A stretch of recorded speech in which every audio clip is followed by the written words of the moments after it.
Monsieur, bonsoir. Bienvenue sur ce plateau.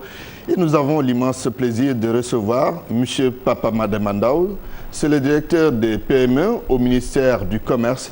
Il est également le président du comité de pilotage du premier forum africain du business halal. Bonsoir, Monsieur Ndao. Bonsoir, Antoine. C'est le sujet du jour d'ailleurs. Alors, le Sénégal va organiser le premier forum africain du business halal. Le choix de notre pays n'est pas sans doute fortuit. Qu'est-ce qu'il explique? Pourquoi le Sénégal et pas un autre pays? Le Sénégal abrite aujourd'hui le premier forum international du business halal parce que d'une part, le Sénégal est un pays du COMSEC, de l'OCI. Oui. Ça, c'est extrêmement important. Et il y a une première expérience.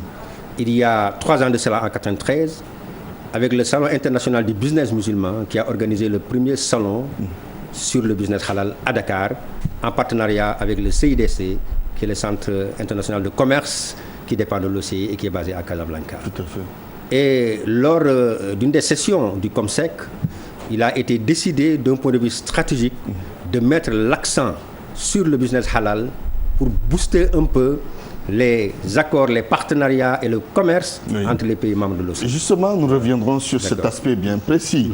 Alors, un rendez-vous comme celui-là, quand on l'organise, il y a forcément des objectifs. Quels sont les objectifs? Absolument. L'objectif central de ce forum, c'est d'une part de faire rencontrer des hommes d'affaires qui viennent des pays du Golfe et de l'Asie avec des hommes d'affaires sénégalais, afin de nouer des partenariats forts sur la base de saisines, d'opportunités extrêmement importantes dans le domaine du business halal, d'une part, et d'autre part, de réfléchir sur le plan scientifique sur comment ce secteur assez particulier de l'économie peut être un des leviers de l'émergence. N'oublions pas que le Sénégal aujourd'hui a un cadre référentiel en matière de politique macroéconomique sociale, qui est le plan Sénégal émergent. Le PSE, oui. C'est ça. Ouais. Alors, si vous deviez expliquer aux profanes ce que c'est que halal, parce que beaucoup ne savent pas, c'est quoi le business halal? Voilà. Le halal est d'inspiration musulmane et même religion monothéiste et juive en général. Mais musulmane, la religion musulmane distingue le halal qui est licite du haram qui est illicite. Et à partir de ce moment, induit tout un code de vie, de comportement et de consommation. Et cette perception-là de ce qui est licite a entraîné tout un business extrêmement important dont aujourd'hui, à la limite, profitent beaucoup plus les pays non musulmans que les pays musulmans. Donc, c'est une démarche d'inspiration musulmane qui induit un code de vie qui repose sur effectivement la légalité, laquelle légalité est enrobée dans la normalité. Et ça, c'est extrêmement important parce qu'il ne faut jamais l'oublier, ce concept de halal est encadré par la certification halal et la norme. Donc c'est un gage de qualité, un label extrêmement important qui fait que ce business-là a gagné des populations non musulmanes. Des populations non musulmanes.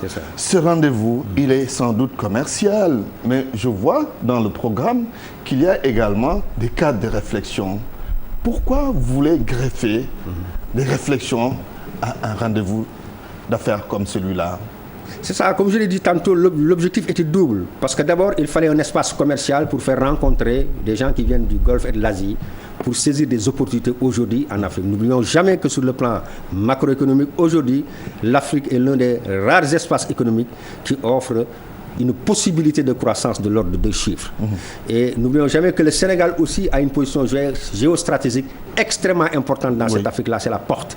Et n'oublions pas enfin aussi que c'est l'un des rares pays qui se caractérise par sa stabilité politique et sociale. Et en définitive, l'espace économique le plus grand qui nous entoure, qui est la CEDEAO, est un espace économique de 350 millions d'habitants. Donc en définitive, c'est quoi? Ils ont compris, dans le Golfe et en Asie, qu'entrer au Sénégal, c'est entrer dans l'espace CEDEAO. C'est entrer sur un marché de 350 millions d'habitants où il y a un tarif extérieur commun, c'est-à-dire la liberté de circulation des marchandises. Et à partir de ce moment, Dakar devenait forcément la porte d'entrée idéale pour ces investisseurs qui cherchent des taux de croissance qui peuvent être Oui, justement, il y a une interrogation du genre, le halal, est-ce un moyen de sauvetage de l'économie mondiale? Si vous deviez répondre à cette interrogation, qu'allez-vous dire? Mais dans l'affirmative, je dirais oui, parce que tout simplement, quand l'économie est bloquée, forcément il faut trouver des sources alternatives qui puissent permettre à l'économie de redémarrer. Et le halal est un moyen de déblocage de l'économie, notamment à travers la finance islamique, oui, que beaucoup considèrent aujourd'hui comme une source alternative de financement en ce qui nous concerne, nous, les petites et moyennes industries, pour pouvoir faire repartir notre économie, car n'oublions jamais que le Sénégal est caractérisé par un tissu économique composé essentiellement de PME. 90% de petites et moyennes entreprises composent l'économie sénégalaise, telle que renseignée par la dernière enquête statistique réalisée par l'Agence nationale de statistique et de la démographie, sous effectivement la demande de la direction des petites et moyennes entreprises. Oui, le Sénégal organise le premier forum africain du business halal. Qu'est-ce que cela signifie? Est-ce que cela signifie que notre pays s'engage dans un nouveau partenariat avec les pays du Golfe et de l'Asie de façon globale? Je pense que c'est extrêmement important. C'est un signal fort qui est donné ici, oui, en termes effectivement de diversification, si vous voulez, des modes de partenariat. Au niveau de l'OCI, il y a une organisation qui est là, qui est extrêmement forte et qui a la volonté de promouvoir le business entre les différents pays de l'OCI. Or, ce business à l'intérieur de l'OCI, c'est tout simplement 18%. Les 82% du commerce à l'intérieur des pays de l'OCI est capté par des pays hors OCI. Et donc, il était important de constater qu'il y avait une marge extrêmement importante à ce niveau-là, oui, pour permettre effectivement de booster les affaires, l'économie dans ces pays membres de l'OCI. Vous avez des attentes particulières par rapport à ce rendez-vous? Absolument. Quelles sont ces attentes? Nous avons des attentes particulières parce que nous recevons des personnalités de la trempe de Naki, qui est le secrétaire général de l'Union de la Fédération des chambres de commerce du Golfe, qui regroupe l'Arabie Saoudite, le Bahreïn, le Koweït, le Qatar et tous ces pays qui sont extrêmement liquides. Donc ce que nous attendons, entre autres, c'est d'avoir effectivement des contrats qui vont être signés entre effectivement ces gens qui sont à la recherche d'opportunités de croissance et les hommes d'affaires sénégalais, eux aussi, qui sont à la recherche effectivement de moyens pour pouvoir conduire leurs projets, qui sont des projets extrêmement importants pour l'émergence économique. Oui, justement, est-ce que cela peut être un facteur, disons, de développement, ou en tout cas un moyen de booster l'économie sénégalaise? C'est important parce qu'on va jouer sur l'économie. Et l'économie est un des leviers les plus importants en matière de développement. Il est évident que le développement est un concept beaucoup plus global, oui, qui, au-delà de l'économie, va aller vers des questions de redistribution, vers des questions d'infrastructure, vers des questions extrêmement complexes. Mais si l'économie marche, ça veut dire qu'il y a une croissance. Et s'il y a une croissance, ça veut dire qu'il y a la possibilité pour l'État de mener des politiques publiques, oui, dans le domaine de l'éducation, dans le domaine de la santé, dans le domaine de la sécurité. Et je pense que ça peut être un levier extrêmement important pour jouer sa partition dans les orientations données par le président de la République, à savoir les orientations du plan Sénégal émergent. Oui. Alors, il y a une sommité, disons, du monde musulman, puisque si vous regardez le programme, les différents intervenants, les différents participants, il y a des ministres des Affaires étrangères de certains pays, ministres du Commerce, etc.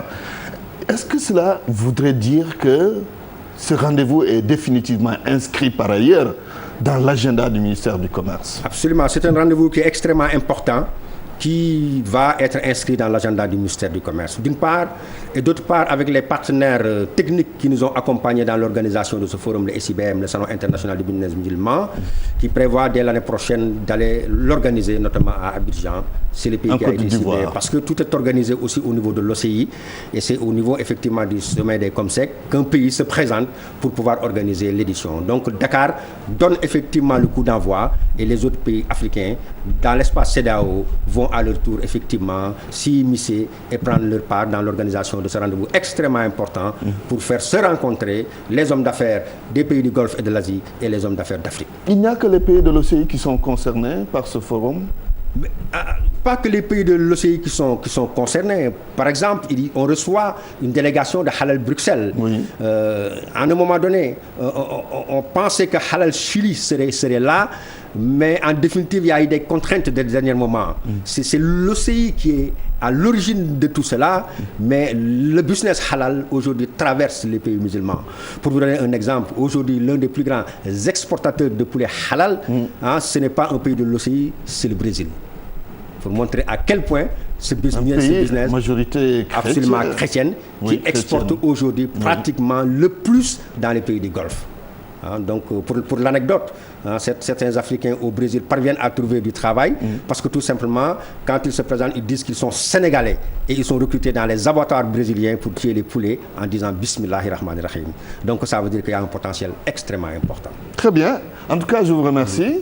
Monsieur Papa Mademba Ndao, je rappelle que vous êtes le directeur des PME au ministère du Commerce, président du comité de pilotage du premier forum africain du business halal qui va se tenir à Dakar à partir du 3 mars. En tout cas, merci d'avoir accepté cette invitation. À vous, Chérif Cheikh Ahmed Tidiane Diop. C'est fini pour ce soir. Demain, retrouvez Mame Djibril Kane sur ce même plateau. Excellente soirée chez vous.